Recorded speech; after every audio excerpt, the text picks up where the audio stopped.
am here today with Dr. Neil Bernard, who is the president of the Physicians Committee for Responsible Medicine.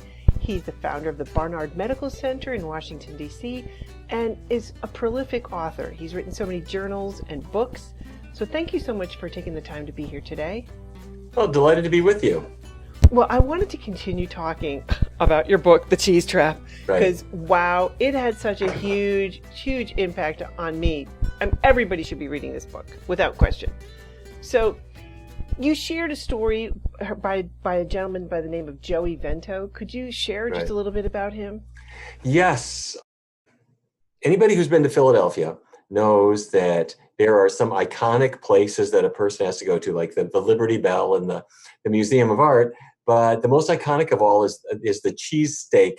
There are a couple of cheesesteak restaurants, and Gino Stak's is kind of the one. So it was started by a guy named Joey Vento, and he named it Gino's because he thought that would sound like a nice name. And they sold a lot of steak and a lot of cheese. And for anybody who's not familiar with this, it's effectively a sandwich with meat on it, and they top it with a lot of cheese, and they're pretty indiscriminate about the amount that you're going to get. And the predictable things happened, which is that Joey developed cancer and he was finally killed by a heart attack. But before this happened, he had a son, and he named his son after the restaurant. He named his son Gino. And Gino grew up in that kind of restaurant culture, and by the time he finished high school, he weighed 240 pounds. He eventually went up to 360 pounds. And anyway, in writing the Cheese Trap, I got together with Gino, and he talked about, kind of for want of a better word, sort of how addicting these foods can be. And even when you're paying a tremendous price for them with overweight, and he's had surgery twice, weight reduction surgery, and he was really very generous and very forthcoming with how tough this can be.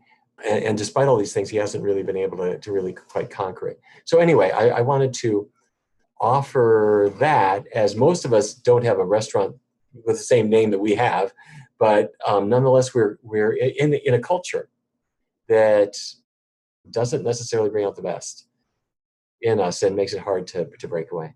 No, it is. It's tough. It's definitely tough to break away that addiction. But if I'm just having just a little bit, a little sprinkle of cheese here or there, because I know I'm hearing the people going, moderation, we have to have moderation. Yeah. Yes. Is that going to have an impact on me? It does. And researchers have actually studied this, where when researchers ask people to specifically, as part of a research study, specifically include some cheese in their diet to see what it might do, or specifically exclude it. Even if it's modest amounts, you do see effects. You do see the effects on the scale, and you can see the effects on blood cholesterol tests and others. And there's another part of this, and that is when you have a little bit of something that's, I'm going to use the word an addicting substance, it tends to affect the brain to want more. So let's say I'm a smoker, but I've quit, and I haven't had a cigarette for 3 years.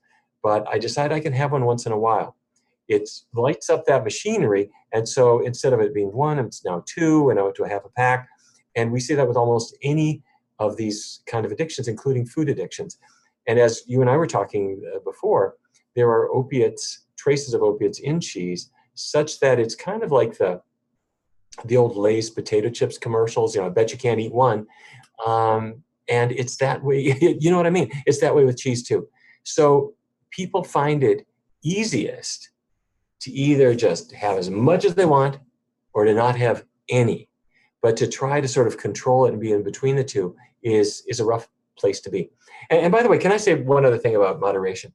And I think it's really important to remember moderation applies to healthy things. So if your child loves tennis, that's a good thing.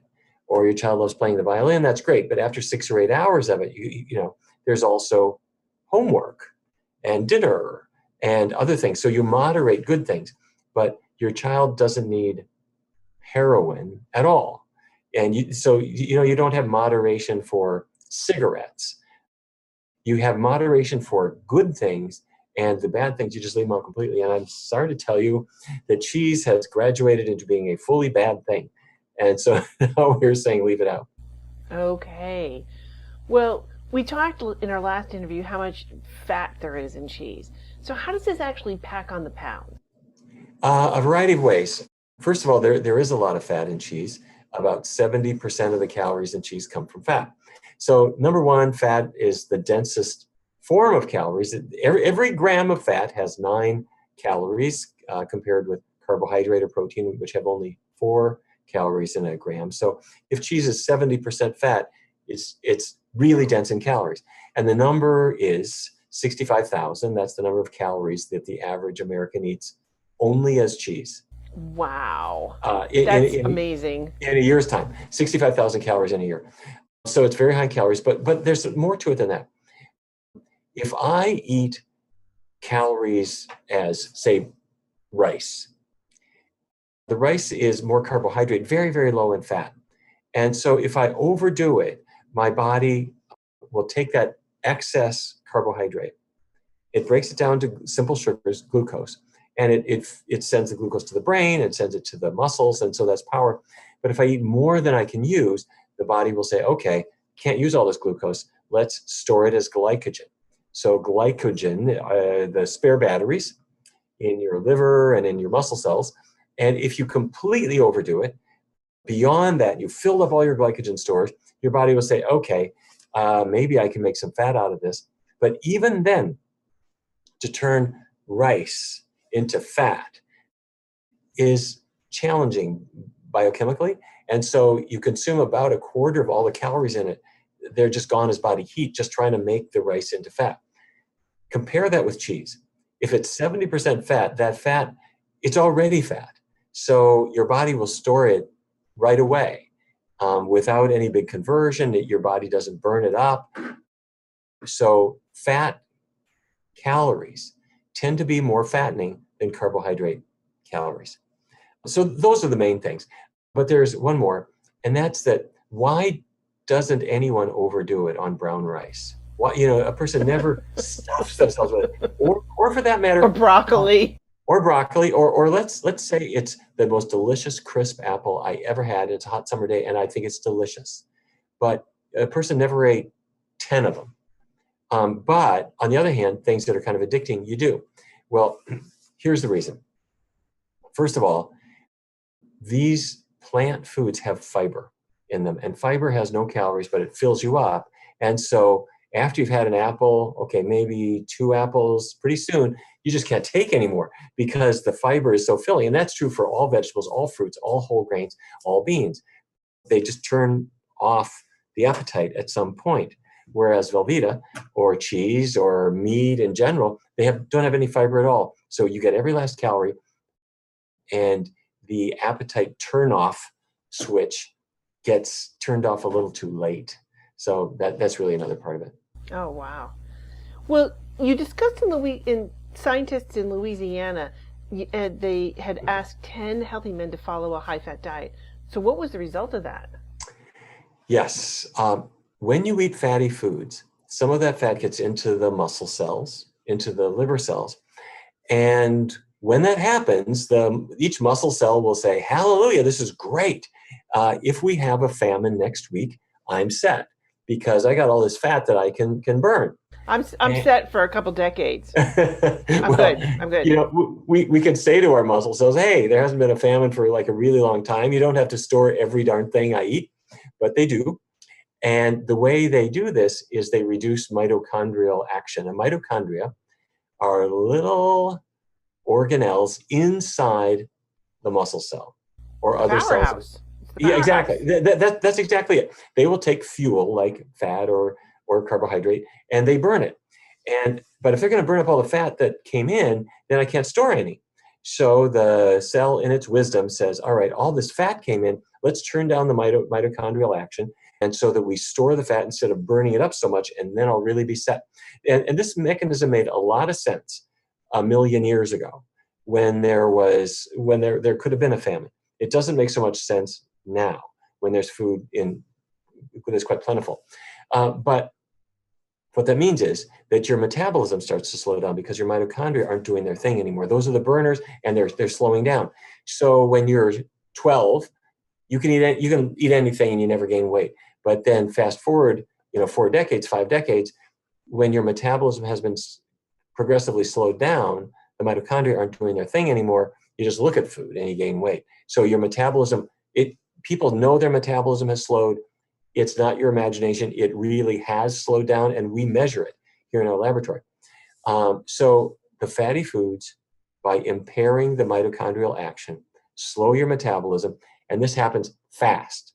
If you come into my laboratory and I feed you really fatty foods, starting Monday, by Thursday, your metabolism will be slower. It is that fast. How are you measuring that?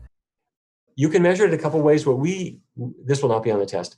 We use something called indirect calorimetry, where you lie down on an exam table and we put what looks like sort of a spaceship helmet over you. It's a clear plastic bubble, basically. And what I'm doing is I'm measuring your oxygen consumption and your carbon dioxide output. And with some fairly simple arithmetic, that shows me your calorie burn minute by minute. And what I've told you so far now is the bad news. The good news is that your metabolism can be fixed. Yay! And yes, it can be. We demonstrated this back in 2005, where we brought in a group of women, all of whom were moderately to severely overweight, and we put them on a diet that kind of undoes all this. I mentioned that fat into the cells slows the metabolism down. What if I get that fat out of the cells? Okay, vegan diet means no animal fat at all, so we're going to make it all vegan, and we're going to keep oils really low too. And 14 weeks later, everybody got measured again. We put on this indirect calorimetry helmet. We measured their oxygen consumption and so forth, and their metabolism, the average person's metabolism went up 16%. Now that's I'm talking. This is what we call the after meal metabolism, and so 16% isn't a lot. It's a little bit, but what if your metabolism is higher for about 3 hours, which is the time frame, about 3 hours after breakfast, 3 hours after lunch, 3 hours after dinner, and the next day the same thing, and every day the same thing, and every food is high in fiber, so you're turning off your appetite a little sooner, and all these things add up into people losing weight, even though they're never counting calories, they are never saying no to seconds, they're eating what they want, but the quality of the food is such that the appetite is controlled and the metabolism is boosted. Wow. That's amazing. Yeah, it's a really cool thing to see. Wow. Well, we discussed in our last video that cheese contains a huge amount of salt, and I'm super, super salt sensitive. Even small amounts will send my blood pressure way up. But how does this have an impact on our body? 2 ways. I guess everybody knows, first of all, the link between salt and blood pressure. If I'm eating salty foods, the salt gets into the bloodstream, and that tends to hold water into the blood more. With the salt in there, more water comes in. So I've got a bigger blood volume and my blood pressure just goes up. And so job number one when people are trying to get their blood pressure down is to be careful about salt. There's more to it than that, but that's kind of the first thing. The second thing is water weight. Salt holds water, and you can hold a couple of pounds of excess weight that you can see on the scale and you feel kind of out of shape, and that's the effect of the water that the salt is holding. How long does it take to get that out? Like if you eat, like let's say I ate potato chips or something like that. I'm not normally eating that, but let's just say I did. So my blood pressure is going to go up. How long is it going to take to get that extra water out? Right. No, it happens right away, just within a matter of days. If you go on a low sodium diet, just within a matter of days, the water will be going away. Now, if people have high blood pressure, I would not just avoid salt.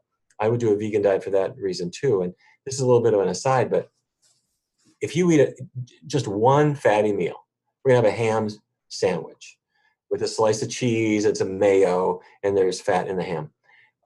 Immediately after eating that meal, your blood viscosity rises, the thickness of the blood, because the fat droplets are getting into the bloodstream and your plasma is getting more viscous.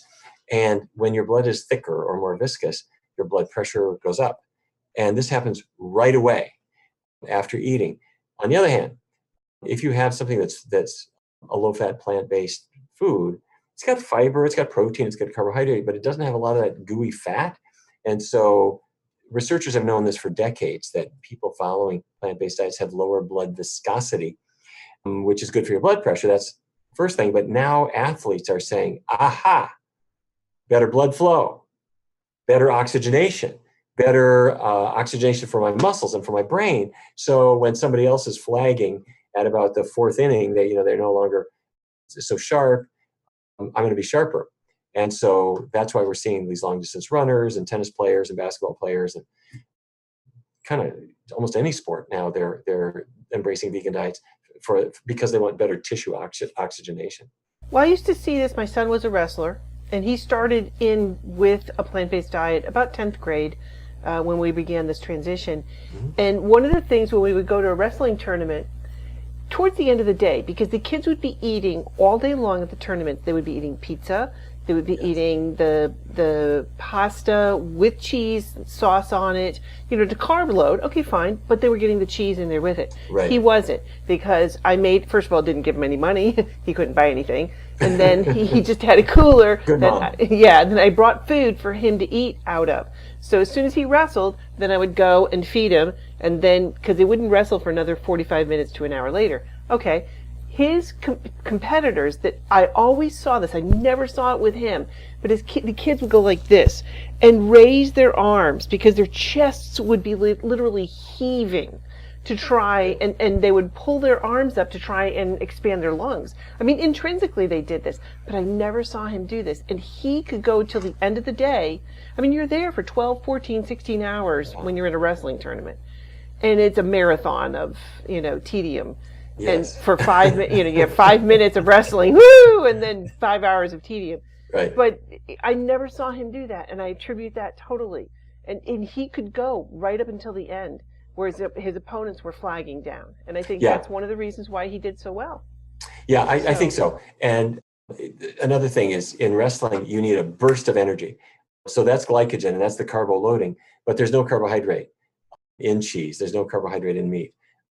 There's carbohydrate in grains and in beans and in starchy vegetables and in fruits. And so you not only have the glycogen stores, but then if that's your post-workout meal, you're replenishing that glycogen in a good way. So you're ready to go again.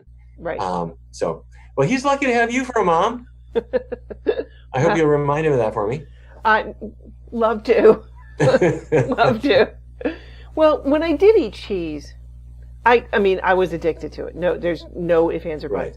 And I could seriously pack away 1,000 calories, not even blinking. But I seriously doubt that I could eat even 800, 1,000 calories of plant-based food. Right. Why? Why is that? Well, it's for the reason that we mentioned. First of all, cheese is extremely calorie dense. Milk is fairly calorie dense, but when you turn milk into cheese, it's even more so. Because you've gotten rid of the water, you've gotten rid of the lactose, which is the sugar. That's the low calorie part of it. It's all that fat that's 9 calories per gram, very, very, very calorie dense. So it's not that hard to eat a couple of 100 calories of cheese.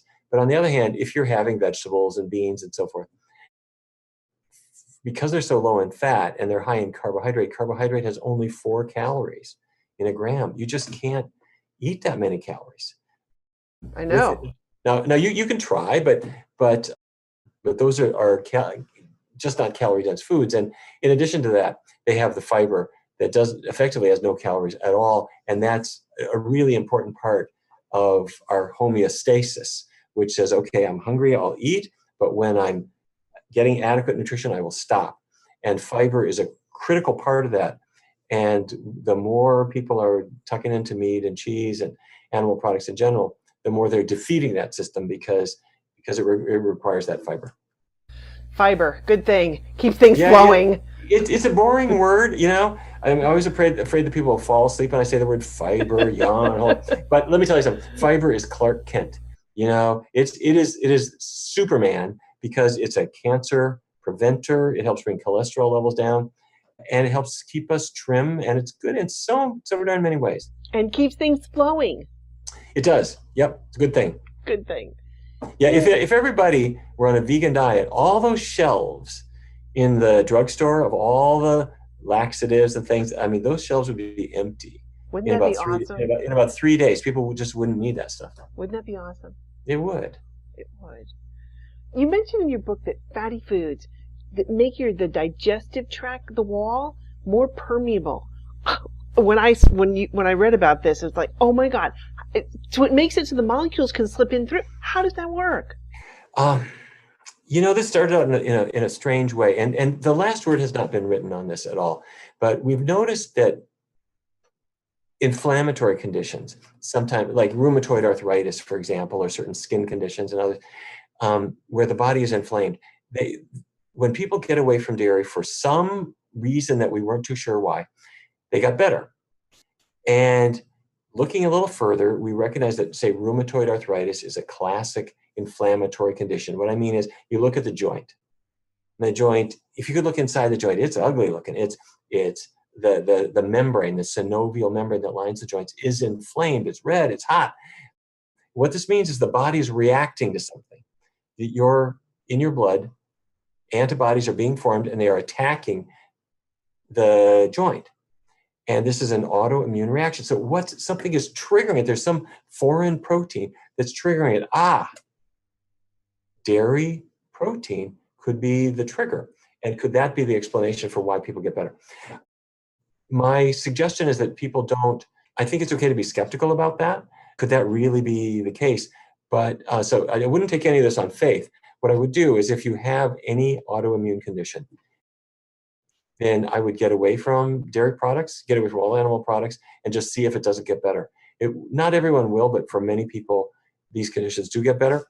And then an additional part of the explanation is the one that you were just mentioning, that somehow the digestive tract lining, which is supposed to be very selective, not just anything you eat can go through into your bloodstream. Right. But somehow the dairy seems to cause it to be much less selective.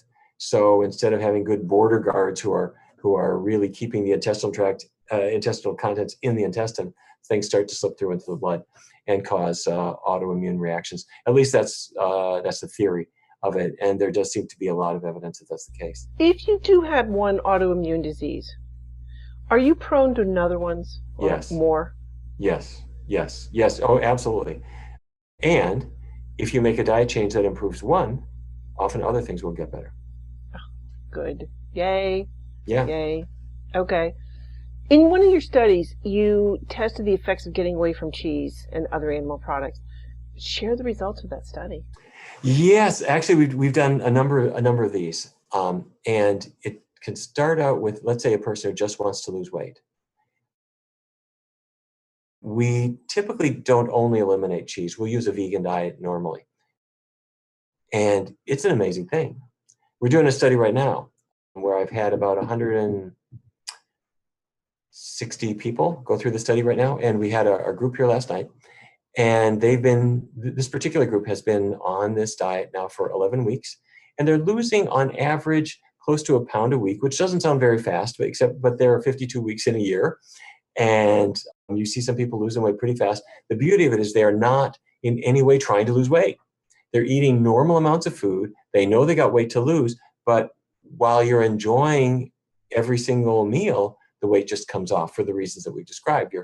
Your appetite is contained better and your metabolism goes up. But that's just the beginning of it. Then we have studied the effect on your blood cholesterol level. And because cholesterol levels are determined by bad fats in the diet, as well as cholesterol in the food that you eat, and there's effectively no cholesterol at all in plant foods and very little in the way of bad fats, cholesterol levels drop like a stone. And so 2 of our participants last night had mentioned that they had seen their regular doctors in the preceding week or so, and their doctors were just thrilled to see the changes that these people had made. And how did they manage this? It wasn't a statin. It was the diet. Then we see blood pressures go down. And what has really made the headlines from our laboratory is diabetes, where we've had people where their diabetes improves. In some cases, it even just goes away. And that has been really, really, really cool to see it. When you get the fat out of your cells, the glucose can get out of the blood into the cell, your blood sugar falls, and sometimes it can fall down to the normal level. And I always encourage people, don't fire your doctor, don't throw your medicines away, work with your doctor, but put the diet to work and see what can happen.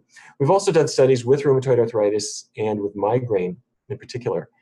And not everybody gets better, but we have seen a number of people where their migraines go away, where their arthritis pains diminish or just flat out go away too. And there is no reason not to do this. There's no reason not to try it. Absolutely. What have you got to lose?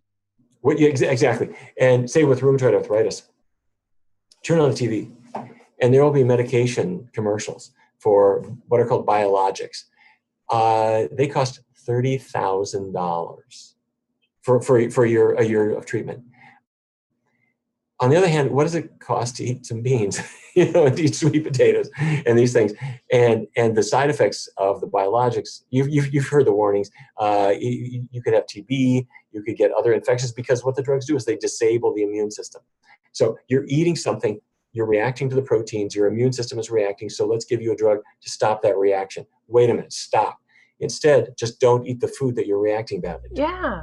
Stop the cause. Stop the cause, exactly. And different people do have different causes, and as I said, not everybody gets better, but so many people do. And to have your joints suddenly limber up again, that disease can go away. Migraines can go away. I had a young woman here not too long ago. She was a law student, pounding migraines. And you've known people who've had migraines. I mean, you can't do anything. No. You're not effectively studying or working very well. You lie in the dark, hoping that you can go to sleep and have the migraine go away. She came in, we took all the animal products out of her diet, including all the dairy, and she found her migraines were just flat out gone, just gone. Never had another one. And we've seen this many, many times. So well worth a try. So, well, if you are a migraine sufferer, and I've had them, they're horrible. And if you can just do a simple change in diet, wow, why not? Seriously. Yeah. And now there are all different triggers. Dairy is probably the most common, but for another person, it might be chocolate. For somebody, it's red wine. But there are ways that we have pioneered of figuring out which trigger is your trigger. And you might have 2 or 3, but you get them out of your life and you see if... How do you figure out what's the trigger? Here's what we do. The first step is I'll just use just a vegan diet, because that eliminates the worst trigger, which is dairy. It also eliminates meat and eggs. And for some people, that's all they need to do. And so you just stop there if that's it. However, there are some people who still have migraine, or if, let's say it's arthritis, same kind of story, their joints still hurt. So then I will go in a different direction. It's still vegan. You don't want to bring the animal products back. But what I'll do is I'll put them on an extremely limited diet for a week or 2. And so the diet might be rice, cooked green vegetables, and like not much else. And it's a very minimal diet. You can live that way. But what we're doing is we're taking out all the possible triggers that there could be. And then when their joints cool down or their migraines go away, then you start putting the foods back in one at a time. So like an elimination diet. That is what it is. It's an elimination diet. So, but you just add one food at a time. Like I'll have 5 bananas today to see if I trigger a migraine. And if you don't, fine, you keep the bananas. Then the next day you add tomatoes, or 2 days later you add tomatoes and have 3 of them. And if that doesn't trigger a migraine, fine, you keep the tomatoes and now you add something else. And you gradually bring the foods back in and see if something triggers the pain.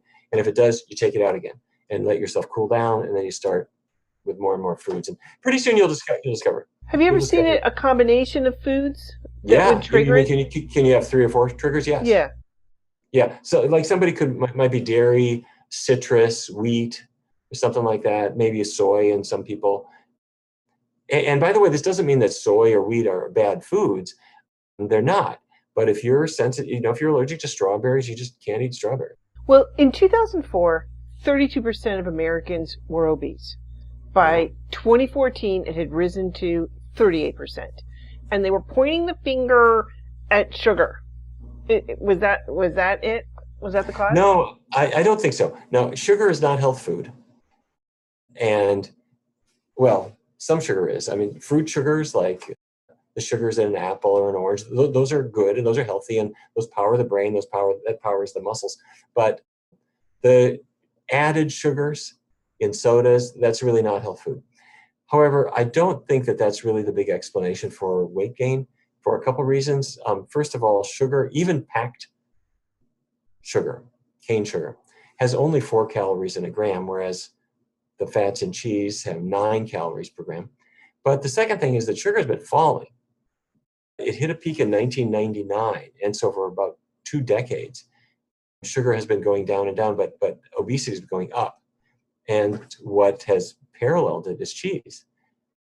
And you think, how can cheese make a difference? But as we said earlier, 65,000 calories is, it's not insignificant. So, and now it's not the only contributor. And for some people, sugar is their thing. And if you overdo it with sugar, you can gain weight. I don't mean to say that it's totally innocuous, but what I do mean to say is I think that it's become very easy for people who don't want to make any enemies to just say, it's the soda, that's the whole problem. Yeah. And as opposed to looking at all the fatty bacon and sausage that we eat, and especially the cheese products that are just in everything. Everything, they are. Mm-hmm. Yeah. What about the Atkins diet? Because, I know people have gone on the Atkins and have lost weight, Yeah. but is that a healthy choice? The reason that people will lose weight on the diet, the diet says don't eat carbohydrate. And so don't eat bread, and don't eat pasta, and don't eat beans, and don't eat potatoes, and don't eat sweet potatoes, don't eat cookies, don't eat cakes, don't eat any fruit. If you take a look at your diet, carbohydrate is more than half your calories. So if you stop eating them, you're gonna lose weight, unless you make up for it with the other things. If you start adding fatty foods, you aren't going to lose any weight at all if your calories don't actually drop. So the reason people lose weight on an Atkins type low carb diet is simply because they're leaving out so many foods that their calorie intake drops. If it doesn't drop, you don't lose weight. The problem, you asked, is that a healthy way to go? Normally, when people lose weight, no matter how they lose weight, their cholesterol levels normally will fall. Just a smaller body tends to have a lower cholesterol. Except the low carb diets are an exception to that people lose weight, but about 1 in 3 of them, because they're eating more meat than they were before, or heavy cream or butter or these non-carb unhealthy things, their cholesterol levels go up, and in some cases astronomically. There have been people with terrible increases in specifically LDL cholesterol. Mm-hmm. So again, it's not everybody, but about 1 in 3 dieters really gets this effect. So I really don't encourage it. And the other part of it is, of course, a meaty diet, it puts you at higher risk over the long run for cancer, diabetes, other problems. Plus, there was a big study showing higher mortality in low carb dieters. If you track people over 6 years, 8 years, 10 years, and just look at who lives and who dies, the low carb dieters die. Ooh, wow. Their mortality is worse than everybody else. Plus, why are you bothering? When people do head-to-head tests of a low-carb diet versus, say, a vegan diet versus the zone diet or whatever, the vegans do the best. And so you can eat you don't have to say no to carbs. You can eat all the spaghetti and sweet potatoes and whatever you want to, and people do really, really well with that. Excellent. Okay. Yeah. I like to hear that, because that's my comfort food. Yeah. So always good. But okay, we have the cheese trap out there now, thanks to your book. We know this. We know about it. Why doesn't everybody throw out their cheese? Well, some of them haven't read my book, I guess. Well, that's why we're doing this, to make sure that they do. That's why we're doing this. I think there are a couple of reasons. One reason is industry. I think this is the second biggest reason, is industry. By that I mean industry makes products. We have close to 100 million cows in the United States every year, busily belching out methane, but they're producing meat and milk, and that is sold, and it's heavily marketed. And so we mistakenly think, well, this is a normal part of our culture, we should be consuming this. And so they advertise, and it's in every restaurant and every fast food, and people get hooked on these things. So industry plays a very big role. It's dangling these foods in front of us everywhere you go. But I said that's the second biggest reason. I think the first biggest reason, or the biggest reason, is our own habits, our own culture. Because By the time a kid, you know this is true, by the time a kid is 3 or 4, they have got a lot of cultural imprinting about what is food and what is not food. And they have clear-cut ideas about how they want things to be. Now, that can be flexed, that can be changed, and it will be changed for many of them. But once these foods are introduced, they stick. And so you can have 55-year-old man who's exercising, he quit smoking and so forth. He may have had a heart attack, but he does not want to change what he eats. So it's not stubbornness, it's just the kind of malignant effect of culture.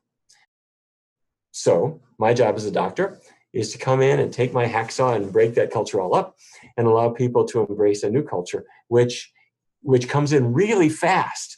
It's a cool thing. It's like a smoker quit smoking and they miss tobacco for a while, but pretty soon they like being a non-smoker and they like that better. And after, a couple years later, if somebody offered them a cigarette, they go, no way, I don't want to go back to that. I'm doing so well now. And that's true when people break away from animal products. They think, this feels good. It does. I want to stick with this. My energy better. I'm feeling better. I feel like I look better. I perform better. My numbers are all better. I don't want to sell that. I don't want to give that up. Yeah. And it's just being able to do. My friends, most of them, when we go out, we have a house up on Cape Cod, and we're out. Most of them can't go out. Not to say that I'm going to be competing in a triathlon anytime soon, okay? But most of my friends can't keep up with me on a bike, can't keep up with me in a kayak. Most of them can't keep up with me out on the trail. And it's sad, and I think there was a quote that says, we're not living longer, we're dying slower. And yes. Yeah. You really said it. And for many people, they figure that's just what it is. And my grandpa was a cattle rancher, and a lovely guy, and my grandmother. This is the way they lived. And I remember when I was little, I had the idea that young was up until maybe 20, 25, and then middle age was up until maybe 3 or 50s. And once you were 60, you were old. And that's because my grandpa and my grandma, they became old. And they had terrible cardiovascular disease. And yet, now that I'm past that threshold myself, I realize, wait a minute, you can feel young and athletic and you feel exactly the same as you did when you were 15. Now, you're not going to live forever. But my idea is to have, instead of this gradual decline of your life, live a box-shaped life where you feel the same all the way through. And then at some point, it goes down. Some catastrophe is going to take you away. But there's no reason to start this decline. For many people, it starts in their 30s, where they feel slower. They're gaining weight. They can't do things that they used to do. They don't get on the floor and play with a dog anymore. And they start taking pills for cholesterol or high blood pressure. Pills have side effects. The guys start losing their sexual function, which is narrowed arteries, aided and abetted by medication. And we just don't feel well. We start to die when we're still young. Yeah, anyway, a healthy diet won't make you live forever, but it does allow you to but you feel things. So good. You do. It allows you to do the things, I still run all the time. I've got a rock and roll band that I play with. And so, we do all these things, and you just, adolescence doesn't last forever, but make it last for a while. Absolutely. Well, thank you so much. I really appreciate it. And I look forward to our next session. Likewise. Thank you so much.